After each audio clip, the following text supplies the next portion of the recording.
Welcome to a brand new episode of Radio with Pictures with Femlink Pacific and FemTalk 89 FM in conversation with diverse rural women leaders, members of the LGBT network and disability rights activists. I'm Nandini Vandana and thank you for tuning in. We've just concluded our second national consultation for 2018 and this week the focus has been on the rights of persons with disability and what we need to know. Joining us in this episode we have Andi Ana Ramatai, and she is the president of the Songo Wakamarama Mbua branch. Thank you. And also with us we have Nirmala Sharma, and she is joining us from the north as well, representing Vuniduidui Multiracial Women's Forum in Bua. Thank you, Nirmala, for being on the show. And we also have with us Ini Sendawai, who is the secretary of the Sikituru Women's Club. Now, to start off conversations, and I'll start with you, Andi Ana Ramatai, on what are some of the needs that need to be addressed by the communities when we are preparing for the cyclone season come November. Thank you. From my point of view, from where I come from, it's from the rural, with people or women with all diversity living in the rural area. The main thing, or the first thing that we have to know is to bring down awareness right down to their level so that they can understand about the weather. Most of them do not know some of the terminology that the Met Office use, the categories of the hurricane, they don't know. For example, during Cyclone TC Winston, it was right in the middle of the cyclone. Then they knew how strong category 5 was like, and they start running around, and that's how most of the people in the village got injured. They got hurt and they end up at the Lambasa hospital because of the message. There has to be a lot of awareness to be taken down to them, right from the people up there at the PS office, down to the province, down to the district, right down to the village level. Thank you. Now, Nirmala, what would you say is needed, especially I think what we've been getting from the conversations with Radio with Pictures episodes, is that there is a need for greater awareness and greater visibility of what does weather mean and the weather patterns. How is it for you in your community? Nandini, I think in my community, I also come from one of the rural area, and in my area, I also can say that we all living just beside the river. So when it comes to November, the cyclone season starts.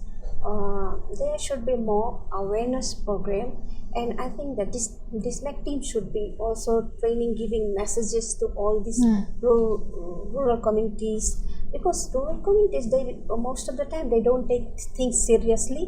They think that whatever they're doing is correct for them, and at the end of the day when it approaches, then only they start running, and that's what my sister said, that they goes in trouble, they get injured, or their cows or their bullocks may be underwater because of the river, the big flooding in Kortari.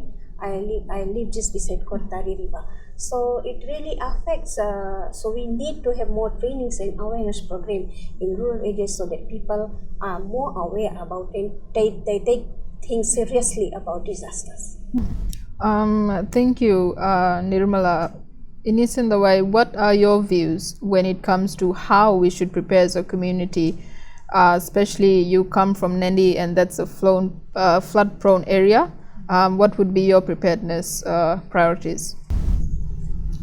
Vinaka, Nandini, there's so many views out here, especially here in Fiji. This is our cyclone season, and it's not a new thing, it is an old thing. But the thing is, in a Fijian community where I come from, as Nirmala just said, people do not really take these things seriously, especially when we come into these storms. These are the time when we have so many different storms, whether it's flooding or whether it's in a hurricane or whatever. And coming from Fijian community, a lot of us, especially from a Fijian mind, we do not really take these things for granted. Especially we have so many leaders out there when you as a woman, as a leader, you will lead from your own home. But as storms are coming, and this is the time you're facing, we need to know that this is not a new thing. And me as a leader, I just have to retell them, yes, we are coming. The storms are coming. This has to be done. Make sure, first of all, your surroundings are right. Make sure your homes are okay. You make sure that your children are safe. Make sure your children are coming in school on time. And these are some of just basic things of life that even you're going towards the storms of life at this time of the year, we need just to readdress them again, retell them again, because it's not new. It's an old thing. But we just have to take our mind again to this thing, because this is a journey that we know, yes, we're going to face these things all the time. Yes. So how important is the role of media when it comes to disseminating information? Yeah, for me, like we have Women's Weather Watch all the time, and this SMS thing. So it's really good for me as a leader. And tell them, like where I come from, we have meetings on Mondays. And when we have these meetings, I got this message from the Women's Weather Watch. Make sure that tomorrow's weather will be this. The next day will be this. So it's needed to be told all the time. But it's up to the leader out there concerned that she knows, yes, I have to prepare on this. So yes, it is. I mean, with this media thing, it is good, it is nice. But me as a leader, telling that person as a leader, she should have prepared herself as well. Anna, what do you think of the Women's Watch campaign that is run by Family Pacific, and how does community media make it easy when it comes to accessing information during this period? Thank you. With us in Boa, as you can know that with the family SMS that we have been receiving, it's just up to a certain distance, like with us living in Mboalo and the nearby villages that can reach them, because the network there is not good, it's very poor. So during the district meeting, I've heard that most of the motions that had been coming up, people in the community are crying to have, if they could have posts for Digicel, for Vodafone, because of this communication. The fastest is mobile. And that is one of the reasons that only the officers and with the community leaders, with us women, if we can work together hand in hand in passing on conveying the message right out to those people in the community, because with us we have the geographical factors. Some are staying right in the interior and some right at the coastal area, and yes, the network is not good. So that is one of the thing or the barrier that we've seen, that with passing messages right onto the women. Even we have about 4 islands. Yes. Thank you. And thank you, ladies, for those discussions. We will take a break and we will continue those conversations, and focusing particularly on disability rights and Women's Weather Watch campaign that is run by Family Pacific.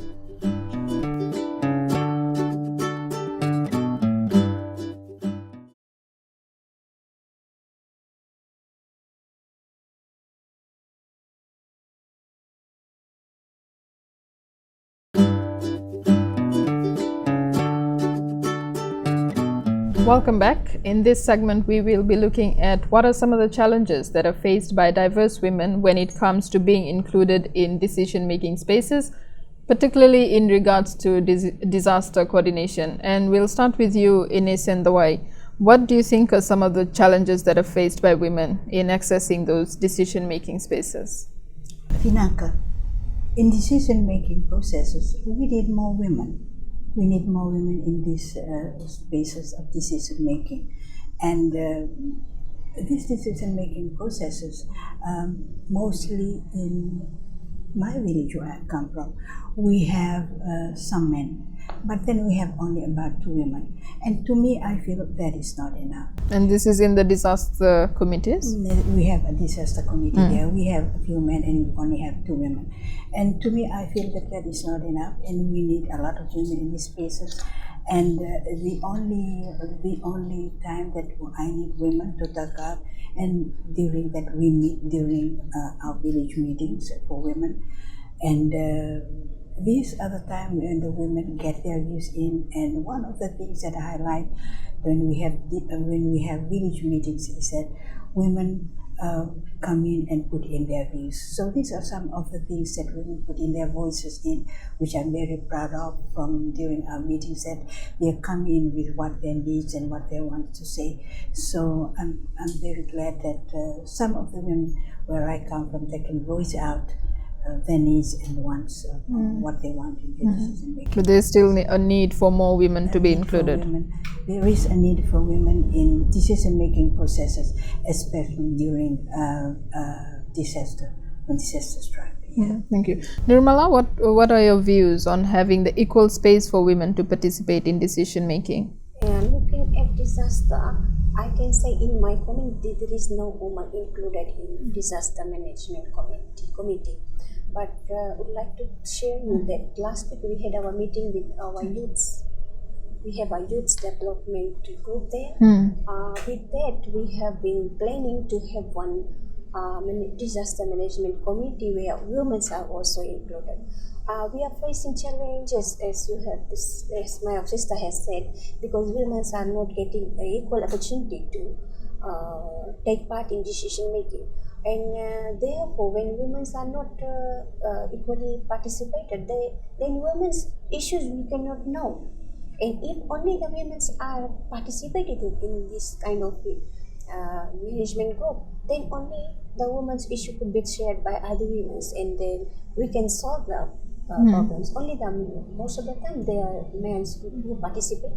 So this is a big challenge, and we want to change this. So a good news that we will be forming one disaster committee management in our community where women will be also participating.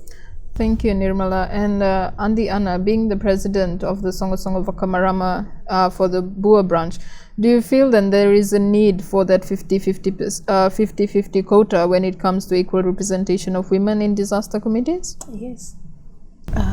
Like in my community in the province of Bua, when it comes to the DISMAC committee, they are all men.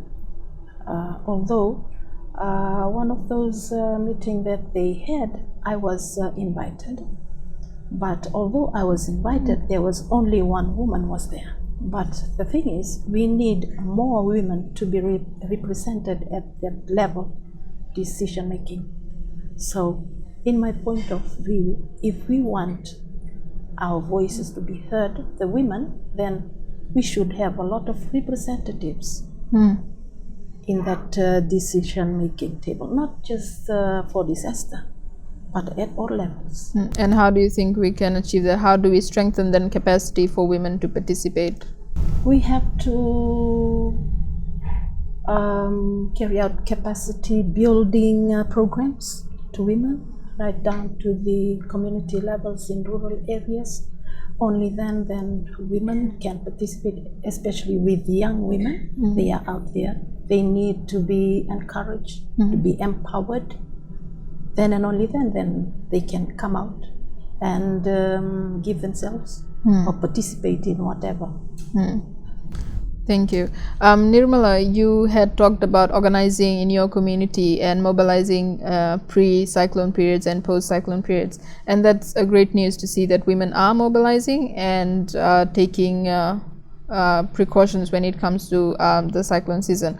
Now, what would you say would be, how can we strengthen capacity for rural women, especially to participate in these decision-making structures? I think we have to empower these women to have more awareness program or some kind of training where women also participate in their mindset change, that they are also to be taken part in decision making. Because in a rural area, what happens, the woman's mindset is very bad.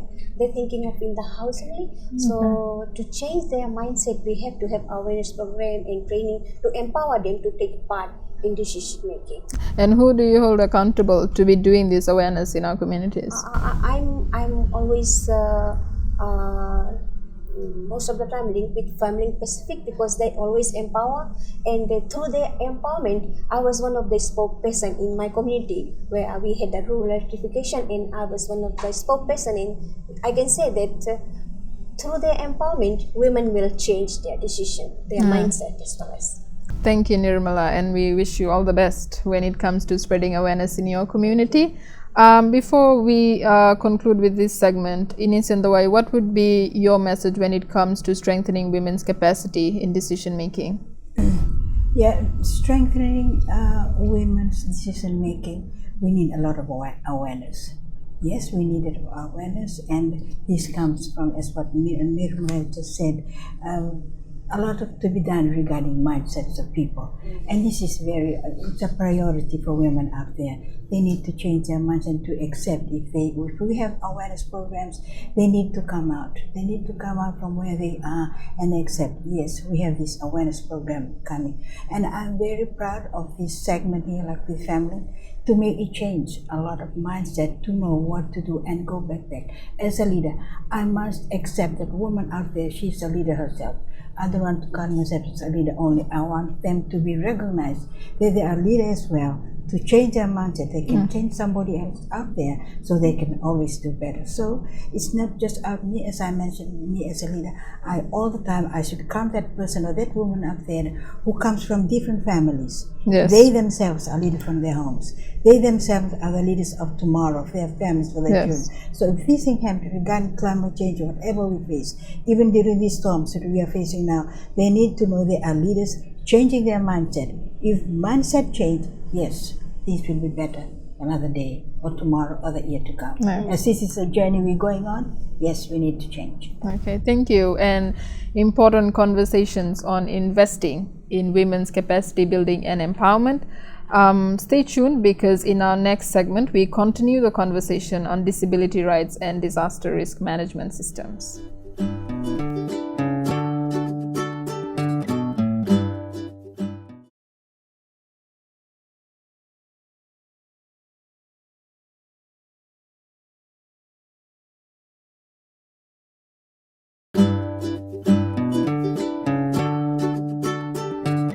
Welcome back, and in this final segment we are looking at the issues pertaining to safety and security, and also protection with dignity when it comes to disasters in our country. We'll begin with you, Nirmala, and what are your thoughts when it comes to safety and security of persons that are accessing evacuation centers and plans? Thank you. Looking at the evacuation centers, the safety and security, I can share that they should have all resources there for elderly people, for LGBT, and for disabled people. Everybody should be eligible. Maybe all resources should be there. Even at times, what we have seen that there is no not resources enough for the people. So there are small children as well, as they start crying. They don't know what is happening. They only need sometimes food. So they all should be changed, and the safety and security to be made for everyone. Like at times in evacuation centers, what happens when there is so many people from different backgrounds and different religions get together, there are things happen which we are not expecting. So we need to have properly secured, so that the security should be also around looking for people, and everything should be on time. So, and even some of the time it's not secured. When the disaster happens, people don't know where to go, which way to follow. Yes. They should have a proper way, which way to go to the right place. So all these things should be secured. They should be alert before entering the evacuation center. And Anna, what are your views on, and Nirmala just put out an important point where we're talking about having those evacuation plans on what to access and how to access evacuation centers or safe houses. What are your views when it comes to compromising of safety and security? Thank you. Just briefly to say that within my community, there are no proper evacuation centers. During disasters, people are told to go to the church or to the school. But very soon, Number One will be coming a town soon, and they're making a plan. Already the plan is there And for the evacuation center, I hope that for a plan for a new evacuation center, hope that they will include women of all diversity to be part of that plan, so that within that facility of the evacuation center, they can have all resources that will cater for LGBT, for people with disability, and yes, for everybody. Thank you. And in Nisandawai, when we talk about persons living with disability accessing evacuation centers, in your community, how has it been? Are they discriminated against, or is violence rife in evacuation centers when it comes to persons living with disability? That's a very good question, Nandini. Because where I come from, in my community, we have a committee that see these kind of things. And first of all, they know, to me as a leader, I must tell them, telling them again, we have some disabled people around here. In my village, we have 2 disabled persons, and we have 1 retarded and 1 who has been lying down for about how many years now. And these are the people that in my community, they know that they are there. So the thing is, in my community, when we have, like especially during this time, they do meet. Well, tell them they have to meet again. And what has to be done, I mean, our evacuation center should be well equipped. Yes. Whether it's in a kit, or whether we have Panadol or bandages or some towels and some sort of things. So these are some of the things, food and shelter and all those. So these are some of the things that I'm included in one of those committees that we needed to be there regarding these disabled people out there, and us too as able bodies that need to go. And in my district, we have 4 evacuation centers. As where I come from, Nandi, where it's a flooding area.